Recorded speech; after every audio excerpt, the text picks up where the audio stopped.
On this episode of Big Movie Mouth Off, we've got a delicious Cold War with a splash of an ice cube.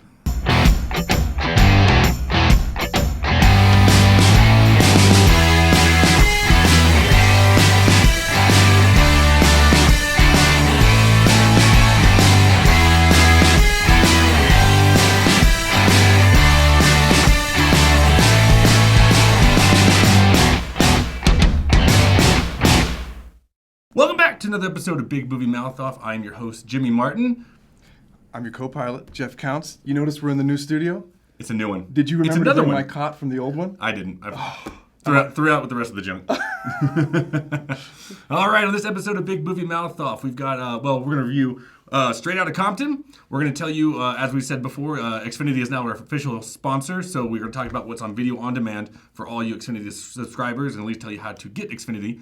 But now we're going to start out with Guy Ritchie's latest, his latest directorial endeavor. It's The Man From U.N.C.L.E, and that's U.N.C.L.E. U.N.C.L.E. So, it's an acronym. Yeah. So basically based off a 1960s television show, The Man From U.N.C.L.E. It's kind of funny we were talking about this because just 2 weeks ago we were talking about Mission Impossible. Yeah. And, another film that's based off a 1960s TV show about spies. Yeah. It has actually been a really good year for spy movies. Oh, yeah. We've had Kingsman Secret Service. Yep. We had Spy. We had Mission Impossible. And now we've got The Man From U.N.C.L.E. The story is that Henry Cavill is the CIA's top agent. Yeah. But what's great about him is that he's actually a criminal. And they basically caught him and said, look, either you go to jail basically for the rest of your life, or you work for us. He's like the dude from that show White Collar, but he becomes Ethan Hunt, basically. Yeah, exactly. So he's their top agent, and also kind of takes little bits on the side for himself, Oh, yeah. So on the other side of the pond, you've got the KGB's top agent, played by Armie Hammer. That's right. It's the Lone Ranger himself. Yep. So now his story is that his father was kind of, taken out of the government, made the disgrace of the family. So now he's got to prove that he's actually a really good agent. And so dude has anger issues too. He's got the little twitch. He's got a twitch, yeah. Or the thumping of the finger. So with that, basically they hate each other. Yes. They had an altercation in the beginning, but now they find out that they have to become partners because the Nazis are going to build an atomic bomb, and if both sides don't work together, then we all die. Yeah. And that's kind of the story. I mean, it's a simple spy story. So reluctant partners. Exactly. Like us. So, that's kind of it. Guy Ritchie, I love Guy Ritchie. Oh, man. Dude knows how to direct a film when he's not with Madonna. That's the truth. When she was good, before you met her, she was great with Lock, Stock, and Two Smoking Barrels, Snatch. Yep. Never saw the Rock and Rolla. Yeah, I still need to see that one. It's cool. But then he got, the whole Madonna situation was swept away, and we were sweep her away. So then he came back with like Sherlock Holmes and Sherlock Holmes 2, and now the dude's on a roll. Yeah. And the dude knows how to direct an action sequence. I'll tell you that right now. Yeah, the set pieces in this movie are really cool. Well, see, and that's what's kind of funny. People ask me like, well, what's better, Mission Impossible or The Man From U.N.C.L.E? I'm going Man From U.N.C.L.E. Yeah, me too. This one's more fun. Yeah. I'm thinking about and that. Funny. Yeah. I'm thinking about that sequence, the boat chase sequence. Mm-hmm. Brilliant. And every spy movie's got a torture scene. Right? Yeah. The way they do that in this movie is really, really cool. Yeah. No, I mean, like, that's what's funny. Where the set pieces are bigger in Mission Impossible. Oh, yeah. Easily. Yeah. And I'm not trying to take it away from that because I love Mission Impossible. Yeah. But like this one, like he takes a creative twist on it. Yeah. Like you said, you mentioned this boat scene. There's a boat scene. I'm not going to try to ruin too much. Basically, 90% of it you see through the reflection of a windshield. Yeah. Like, that's not typical. That's not an ideal situation that most Hollywood directors would go. You want to be on, like, camera on the dashboard and going around and the machine gun bullets are hitting right by you. No, it's just, like, off in the distance and music's playing. Yeah. And the sequence where he goes to save him is just amazing. Oh, yeah. Well, that, and then, like, I mean, the one thing I noticed in this film is that less is more. Yeah. The one, like, while he puts you in the middle of the action, he also takes you right out of it and lets you be like the fly on the wall. Yeah, you can't help but compare this to Mission Impossible like you did before. Yeah. And I think like Ant-Man was to the Avengers movie, the stakes seem a little lower. Mm-hmm. The peril's not so grand. Yeah. It's more it's more relaxed. It's a little less stressful than those movies. And I think that works. And that's when Guy Ritchie's at his best. Absolutely. When he can poke fun at stuff. Absolutely. One of the greatest, we mentioned Henry Cavill, we mentioned Armie Hammer. Both who are great. I have to say, I'm a married man, but every time I look at Henry Cavill, I'm like, that dude is built. Yeah. I go, that's Superman. I mean, like, that's Superman now just wearing a different suit, you know? Well, he's barely wearing that suit. It looks like it wants to jump off of him in every scene. I mean, he's barely wearing it. And everybody in the audience is going, please. I know. And I'm not a huge Armie Hammer guy. We've talked about this, but he's really good in this. He's good. He's like the brooding Russian who, like you said, he's got his issues. But no, he's also got a softer side to him, like that, you know? And that's the thing, too. There's different, and who I don't want to forget is Alicia Vikander. Yeah. Who was amazing earlier this year in Ex Machina, and now we get her in. Now she's not robotic. She's got clothes on and she's got hair. But not so amazing in this movie. I didn't think. I think the part's a little underwritten. I will say this with her again. I hate ruining twists because this one's got some good ones in it. It does. That I didn't even see coming. Nope. And she's involved in those twists, and so. There's some great storytelling in there, and with her characters, there's a great scene where he kind of pulls like a Quentin Tarantino. Yeah. Where like you see what happens, and like let's see how we got to that situation. Yeah. I showed you C. Let me show you A and B first. Yeah. Or second. And so like that's what I'm saying. Like that's where I like this more than Mission Impossible, because he takes those creative differences. It's true, and it's not irritating when he does it. It seems it works. It's not like that scene in Dope that we talked about. No. The tape, literally, you hear the rewind of the record, and then it replays, and you get to hear all the details being filled in. It's not nearly so kind of cheesy. Absolutely, yeah. I mean, so I absolutely loved it. It's when I walked out of the theater, they said, "Jimmy, what'd you think?" And I go immediately. I said, "It's the best spy movie of the summer." Now, my wife said, "What about Kingsman?"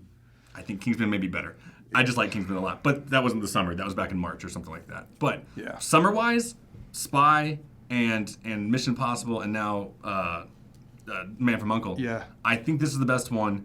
It's the funniest. It's the most creative, and so I'm giving it 4 stars. There's no way I can't do that. Wow. Yeah, I was surprised too. Yeah, I think, and that's maybe it was because the trailers we said earlier didn't really do much for this movie. Yeah. So I didn't go in not dreading it, but not super excited. And I walked out going, that was amazing. Yeah. So 4 stars. I'm gonna go 3.5. I think it starts a little slow. I mean, I think the opening sequence is really cool, but the way the characters are sort of introduced is a little halting. It's a little stiff, but once he gets into it and once he starts doing his Guy Ritchie thing, it really works. So 3.5 for me. So that'll do it. 3.5 stars, 4 stars on my end. Coming up next on Big Movie Mouth Off, we'll be talking about what's coming up on Xfinity's video on demand for the month of August. So stay tuned. We'll be right back.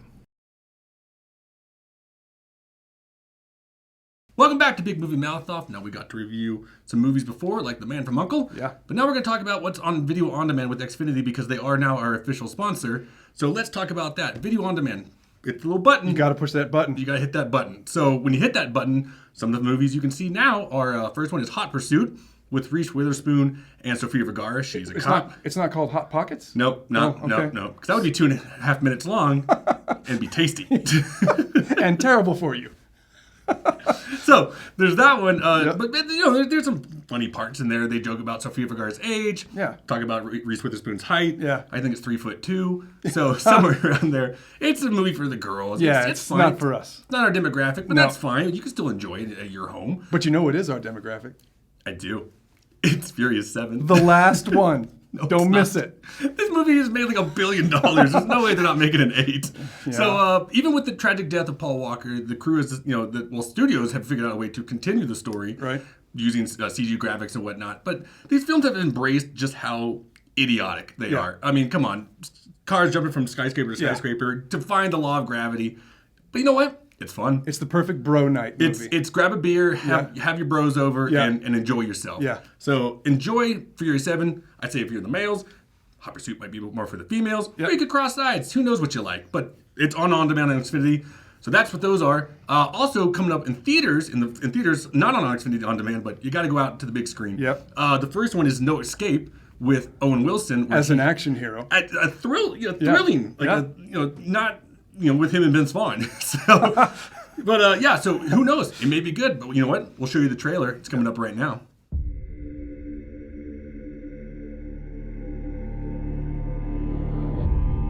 Years ago, I could not have pictured myself dragging my family to the other side of the world to start over.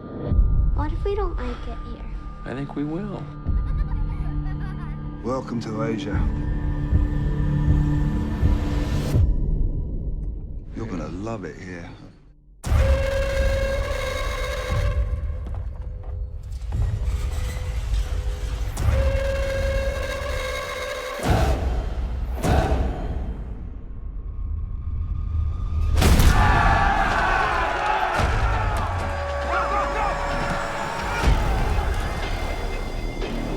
did you see outside?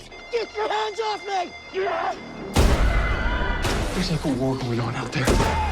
We're gonna die here. Listen to me.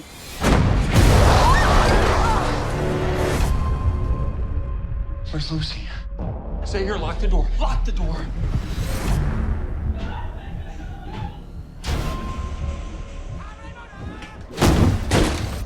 Lucy!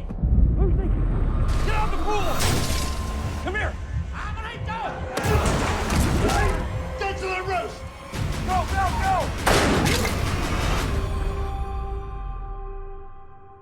We're gonna get through this, okay?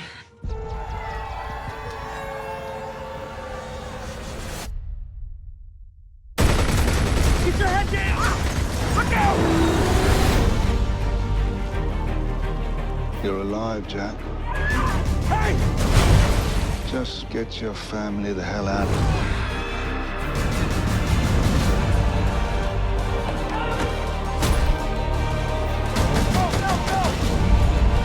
We gotta get ourselves to the American Embassy. We can do that.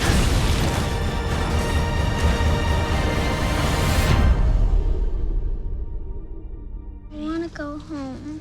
We're gonna get there. He chucked that kid off a building. I've never seen anybody do that, let alone Owen Wilson. Dad of the year. So that's it. Go check out. Who knows if Owen Wilson will be good in a thriller, but give it a shot. Yeah. Go also a shot. Zac Efron has decided to join up with. If you ever saw the documentary Catfish, there's a guy named Max Joseph who he's the silver hair guy. Yeah. All silver hair guys know each other. Yeah, or silver bearded guys. Yeah, he's the cameraman essentially. Well, now he's doing his first directorial debut. Zac Efron wants to be a DJ. Yeah. Because why not? So there's that. I think he goes to Vegas and he's a pool boy. He does pop his shirt off in this one. I'm sure he does. I'm sure his shirt will be off half the movie. Pow. Yeah, it turns into powder. Just pours water and it dissolves. So you want to see the trailer for We Are Your Friends? It's right here. 5, 4, 3, 2, 1. My friends and I, we're from the San Fernando Valley, that flat stretch of land on the other side of the Hollywood Hills. Filled with actors, waiters, and wannabes who can't afford to live in Los Angeles. Young Hustlers Club, I like it, I like it. We're gonna be out of the valley by the end of the summer. Look, I have an idea. Thursday social. You wanna come out on Thursday? This is gonna be the best night of your life. I'm DJing. This party sucks. LA's dead. Can you play Drunken Love? Absolutely not. We gotta get out of here. Hi, howdy, hi. You're James Reed, right? You could call me Multiply. Been here regularly? Yeah. They pay you? No. What are you doing Saturday? Anything less just... Obviously, it's Saturday. Haters get the bird, more like an eagle. You can make people dance, and that's half the battle. James thinks you're really talented. Sounds have soul. Build them from scratch. You're not gonna get anywhere using the same old sounds that every other laptop DJ uses. Yep, you know that I know. This is me on the regular, so you know. Whenever you guys are ready to start making some real loot, you need to holler at me. This is me on the regular, so you know. Don't you feel like there's a lot more quality stuff we could be doing? We signed up for a lifetime in real estate. You're not happy.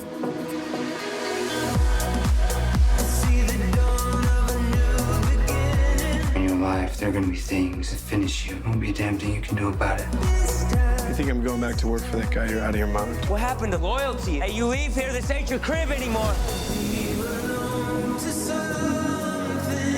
Any successful artist, they have this moment where they stop being an admirer and they find their signature. I think I have something.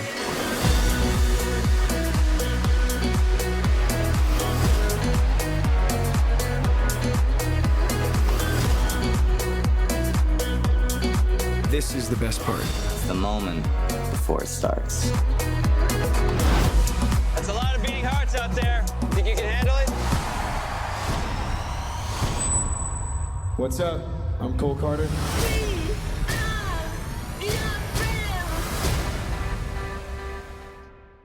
And that's going to do it for what's coming out on demand and in theaters. Coming up next on Big Movie Mouth Off, we're going to review Straight Outta Compton with our good friend Jay Whittaker.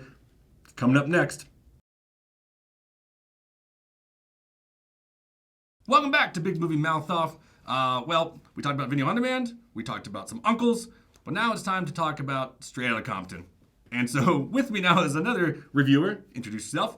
My name is Jay Whittaker. I'm on the Geek Show podcast with Jimmy. You should check us out. But I'm stand-up comic, host, entertainer, samurai, astronaut, everything. But yes, I love to do all the fun things. And Jimmy, thanks for having me. Yeah, man. How long ago did you call this? I called him up. I was like, you gotta let me see Straight Outta Compton. You know, not just because I'm your black friend, but just because I have to see this movie. I'm originally from Los Angeles, so I have to see this movie. Well, you grew up there around this time, right? Yeah, I grew up in Inglewood, and so a neighboring community, and so this was like very important for me to see. I'm a big NWA fan, you know, and so it was such a great.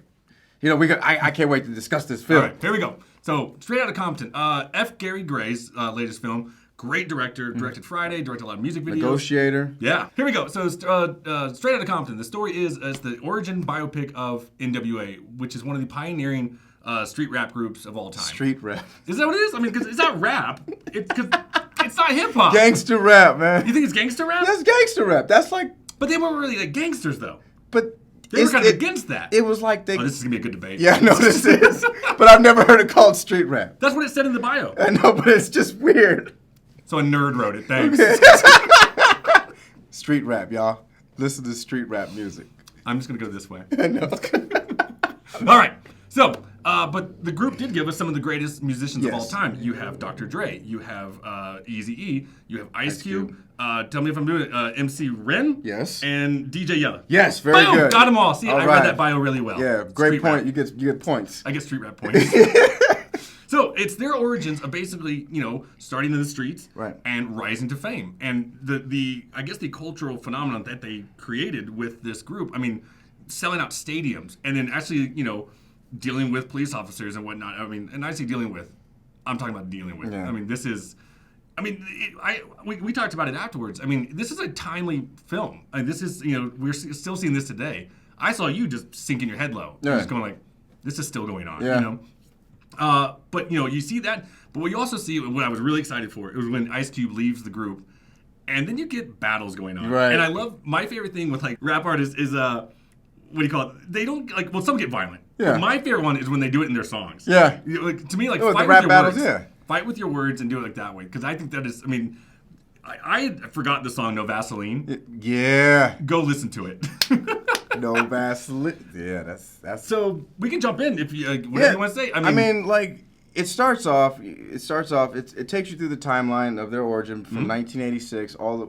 I won't spoil it, but I mean, like you know the story. Everybody knows the like end you of know it. the story, but I mean, like, well, I just don't want to tell them where it ends. But I mean, it ends with Ice Cube doing "Are We There Yet?" Yeah, that's exactly what it is. I wanted it to. That would be nice. Like they give a nice little hug. Like Dre's like, I'm gonna go make headphones. Like I'm gonna go do family movies. But no, it was a really good. It just starts off and it shows you what exactly is going on in Los Angeles at that time, and just the economical situation, the living conditions, and just the struggle. And so you see them start literally from the bottom, you know, and then arise to fame, and then they show the price of that fame and how the industry can screw you. And well, I think it's just like, you know, people, like you said, they came from the streets. They don't know this industry. Right. I mean, like the music industry and film industry, all these kind of industries are such a mess, Right. And can easily take advantage of people who right, just and they were aren't just paying doing, attention. and they were just kids that just wanted to have fun. Yep. And they just rep for their neighborhood, but then they end up becoming a political voice that, you know, basically changed a lot of things with music. I mean, well, not the parental advisory sticker. That was Prince from a Prince album. That's a whole nother story. But bottom line, that's not next summer. Yeah, but they did. You know, they pushed the movement for free speech. You know, and so it was just. And there's parts where you're gonna laugh. Yeah. I mean, we were laughing. Yeah. Because I mean, Ice Cube's son, O'Shea Jackson Jr. So what we didn't say is that Ice Cube's son plays Ice Cube. Which is crazy. He's a spitting image of his father. Just a shade lighter. Y'all know what I'm talking like not Drake beige, but like, you know, not me dark, but just right in between. Just a nice little mocha. But he's got the mannerisms down. Yes. I mean, like, you're looking the at brow. Like, yeah. And the brow, the menacing. I can't do it, but I can't do it. But here's the thing, though. My one complaint with the film, and it's kind of a big complaint. It's too long. Yeah. It's 2.5 hours long. And Whereas, most times I complain, like, you got a 2-hour movie, it should be 90 minutes. This could easily be a 2-hour movie. You've got 5 interesting characters, well, actually 6, with Paul Giamatti. Yeah, oh, yeah. Let's not forget Paul Giamatti, who plays, kind of himself. playing Paul Giamatti. Yeah, it was like, did Paul Giamatti just get old? Yeah, he's just getting old. Yeah. He's getting old. But talk about taking advantage of people. He knows how to do it in this film. You've got 6 really interesting characters. But then I think that what takes up the most time, and don't get me wrong, I love NWA's music, but it's kind of like a concert film, and you're like, let's get back to the story a little bit, because the story's actually really interesting. Good. And so I think they just did it because obviously it's great music. Yeah. But you'll be dancing in the aisles. You're like, but you wanted to, you want to do that. I think they wanted a great soundtrack too, but story-wise, I was like, okay, let's get this ball moving, Right. So, but that's like my really only complaint. The cast is phenomenal. Yes, everyone steals this, everyone steals. You know who was the kid that played DJ Yella? I don't. That's what I don't know a lot of the cast members that are in this because he had some of the best lines in the movie. He did. But what I love about it is that I think that's why. I think they didn't just give it to Ice Cube's kid because you're Ice Cube's kid. Right, he earned it. I think he earned it, and I think the whole cast did because a lot of these guys are newcomers and kind of nobody that you would really know. Right. But I think they're like. The story will stand on its own. Yes.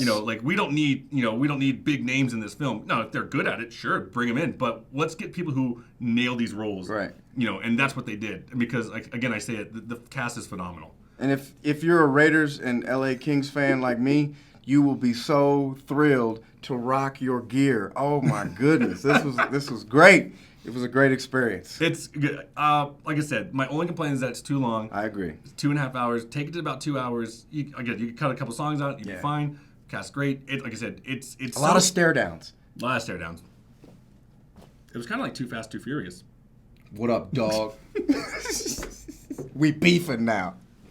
So I highly recommend seeing it, and then go to Spotify or iTunes, whatever, and go listen to some NWA music or even Ice Cube's and all their later projects, because you even get to Death Row Records and you get to that. And they play a lot of the soundtrack is some of the new music from Dr. Dre's new Compton album, which is phenomenal. So I'm telling you, sonically great, acting is great. The scenery, there's that part where they're cruising the streets in the motorcycles, and it's perfect. It's there you have it. It's trip down memory. I give it. What do you give it? 3.5. Yeah, I give it 3 black fists out of 4. There you have it. Thank you for watching this episode of Big Movie Mouth Off. We will be back next week. Stay tuned. West, y'all.